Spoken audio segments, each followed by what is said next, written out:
In modern jiu-jitsu, leg entanglements have become very popular. And I think that one thing that commonly gets overlooked is chaining your leg entanglements into sweeps and guard passing. I think that a lot of people in jiu-jitsu now, especially high-level players, have a good understanding of leg entanglements and the defense that follows. But one thing I think we're going to start seeing shift in the sport is people using their leg entanglements to, again, sweep and pass the guard. I'm going to show you today a few different attacks that we can do, starting very basic with just single leg X sweeps, and then we'll start getting into some different leg entanglements that we can use to gain the top position and hopefully even gain a pass. We're going to start here in single leg X. And this is something, if you've trained really at white belt, you should understand this concept of single leg X and sweeping somebody down. Obviously, when we start in single leg X, I have a foot controlling on the hip, and I have a foot either on this same side or this opposite side leg. I want to close the distance, pinching my knee to my shin. Now, when we learn this sweep from here, oftentimes we sweep, we drop our partner, and now we start looking to attack the leg, whether we start looking for a straight foot lock or we start reaping and trying to apply an outside heel hook. One thing, again, I think that gets overlooked, as Max starts to understand his leg defense here, and he's putting a boot on to not get straight ankle locked, now he's giving me space to retract this left foot on his hip and build into this combat-based position, which allows me to immediately make an underhook, drive my head to the floor, and pass his guard. So one thing that I like to teach my students is to have this idea before we hit the mat. If I know that Max has decent leg defense, and I know he's going to put this boot on because, again, he has the good defense, I'm going to time my sweep with my pass. So again, as I fire into single leg X, my left foot drops and I build. Now I immediately force the underhook, my head goes to the floor, and I pass his guard. Again, just from a different angle here, let's do this, Max, towards the camera, please. Once I fire into single leg X, watch my left foot. As I drop Max here, it comes off and tucks to my butt. I'm immediately in this position here. If we're in a point setting, there's 2 points for me right there, but I'm not done yet. I underhook through, my head goes to the floor. I step my left foot, I knee cut through, and we finish in top side control. Again, using this dilemma where Max is defending the legs, but he's given me the position to now get on top and pass his guard. Another common attack on the legs is from a Ashi gurami, or just a standard Ashi gurami, where I've already swept Max, maybe with that single leg X sweep, and I have now put my legs in just a basic configuration here of a standard Ashi gurami. A lot of times what we want to do from here is employ a strong reap to now catch our partner's outside heel hook. As Max starts to roll, we can retract our own foot and we can start playing in this outside heel hook. Great attack, nothing wrong with it. But again, if my partner is very flexible, if my partner has very good defense, if it's hard to submit him on the legs, I like to have other options as well. This is probably my favorite leg entanglement to a pass. It looks like this. As I start in a Ashi gurami, I employ a strong reap. Max starts to roll, I retract, and I pass through. So, what did I do here? Face that way for me, Max. From here, I'm already in a good position on the legs. As I employ this reap, I expose Max's heel by pushing and putting that inward pressure on his knee. There's the heel hook. I'm immediately going to start attacking the outside heel hook here. Now, you can do this a few different ways. You can lock up and you can start to put serious heat on your partner. Not a problem. But one thing that I do find a lot when I'm hitting this live is just the action of me catching with one hand is enough to put Max into a defensive roll. And when Max starts the defensive roll, my left foot is going to have to come off and tuck to my butt. So we'll go very slow here, Max. Start a really slow roll. Notice from here, my right foot is acting as a brake. When I say brake, I just mean slowing Max down. So that way here, as he tries to roll a little bit faster, it holds that foot. Now, my left foot is going to come off and I'm going to tuck it. So as we roll here, I go belly down, I find my left knee, and now I turn up again into this combat base. You'll notice from here, it's an easy thing. My right hand makes an underhook, my head travels to the floor. I post, I step, and I slide. So again, Facing the camera here, Max. As we start to rotate, you'll notice my right foot is acting as this brake behind his leg. Could I attack the outside heel hook here? Absolutely. But again, if Max has already slipped one or two, I know as he rolls, I can build up every time. I can pass the guard. Let's go a couple times, just full speed so you guys can kind of see what I'm talking about here. Again, as I lock up in a Ashi, I put the strong reap on, he rolls, I follow right through, I pass the guard.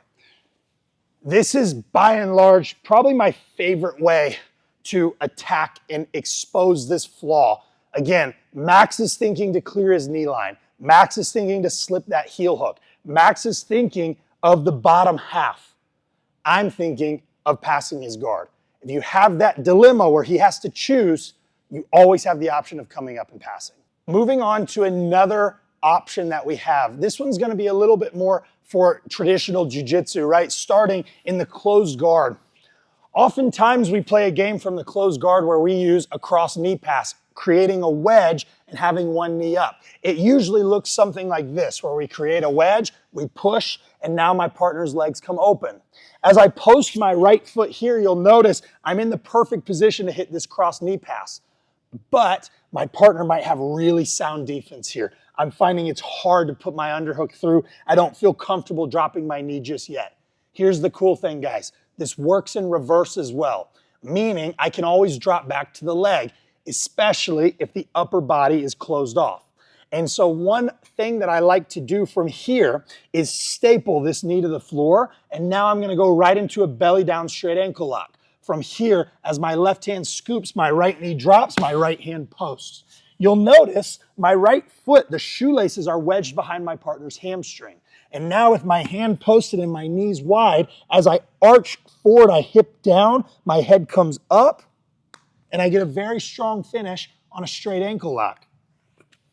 One of my friends, Andre Porfirio, hits this straight ankle lock very, very well. He actually did it in the Black Belt Pan Finals a few years back, this same belly down finish. It's a great option, and it's a really solid way if I'm in this cross knee position and my partner's giving me a really tight upper body look. I'm finding that he's doing a really good job defending the pass. Look how I just rotate. My knee goes over and I start to drop. One. My right foot is behind Max's hamstring. My right hand's posted and my knees are wide. Again, I have this foot. Rotate here with me, Max. Here, by my lat, I pinch my elbow, and now I'm not arching and looking up. I'm dropping, and now I'm driving my hips down, putting the weight of my hips into that ankle. Now, what's really cool about this, again, talking about dropping back, going forward, so on and so forth, we can play this a few different ways, meaning Max is very tight. From here, I'm gonna give him the threat of the ankle lock. As I do, Max is gonna give me a good reaction on the legs. Again, as most people in modern jiu-jitsu are gonna do. As I reach to the leg, Max is gonna boot through. He's gonna start sitting up like he wants to attack my back from here. I am exposed, but I still have this wedge between us, my knee. So look what I'm gonna do. I'm going to shelf Max's foot on my hip. I'm gonna turn back and face him. One, and my right hand is gonna create an underhook. You'll notice my left hand's gonna come off, but look where Max's foot is. It's still shelved on my leg. Now, as I point my right knee further out, I start making all the cross knee pass adjustments. Underhook, overhook, head position. I still have Max's leg shelved. As Max tries to kick this leg free, it's tough, but if he gets it, no problem. I just post my foot and I pass through. So I use the shelf of the straight ankle lock to actually pass Max's guard.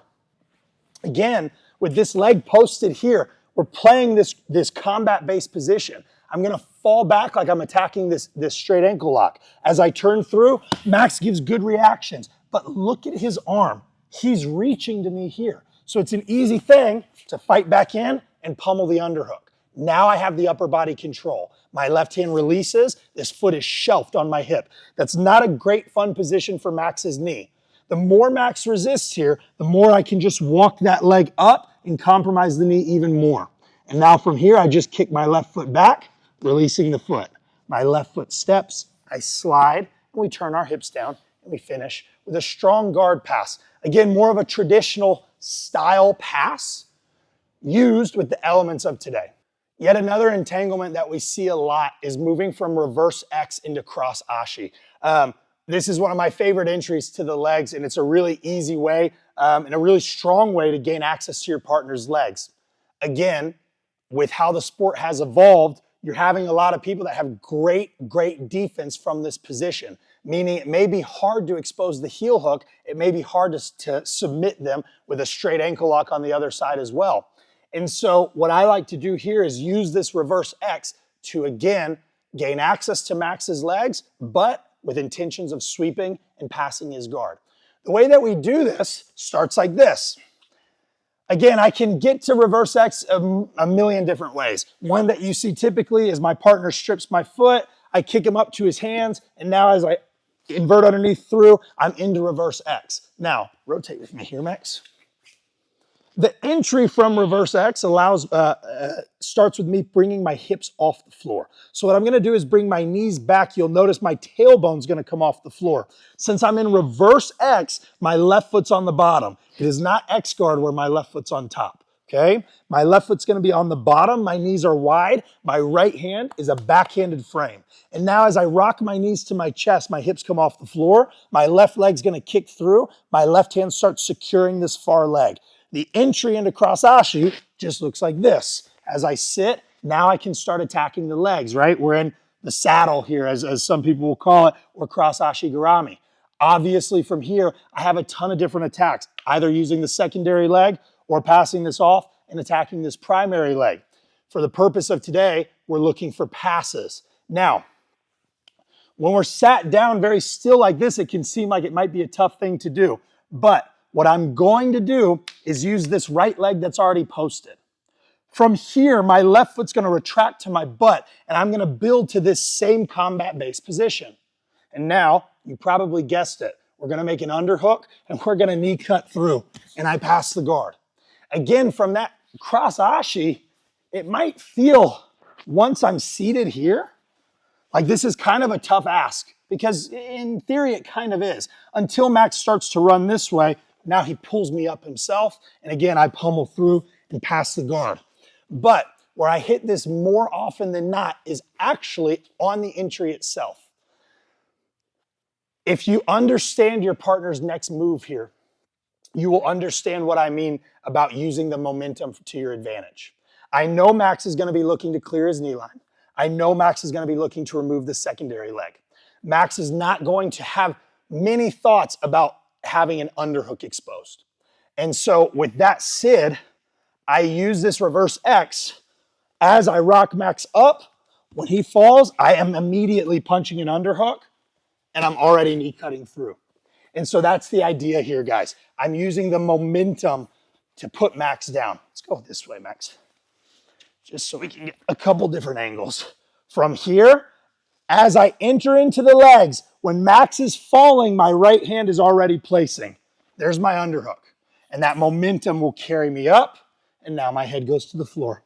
I start passing through. This one, again, can feel kind of tricky the first few times you do it, much like it was probably tricky the first time you entered the legs this way. But if you understand the principle here of building into the combat base, it makes a little bit more sense. Stand here for me, Max. So again, as I move into reverse X, when Max falls, I place my underhook, I pass right through, and we finish in topside control.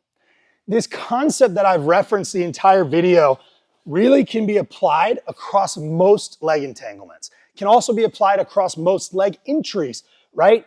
At any point, if I feel that my partner is doing a good job at clearing his knee line, he's likely giving me upper body access. You can use the same theory to use leg entries and entanglements into wrestling. It's the same thing. Anytime I have options where I'm attacking the legs, I will always also have options where I can attack the upper body. If I employ a reap and he rolls, I can attack. If I'm entering into cross Ashi, I can attack. Even if I'm playing some more niche entanglements like false reap, all these things, we can always use it to come up and pass the guard. Guys, if you like that video and you want to see how I like to pass the guard, we have a video on some high percentage no-gi guard passing. You can click right here.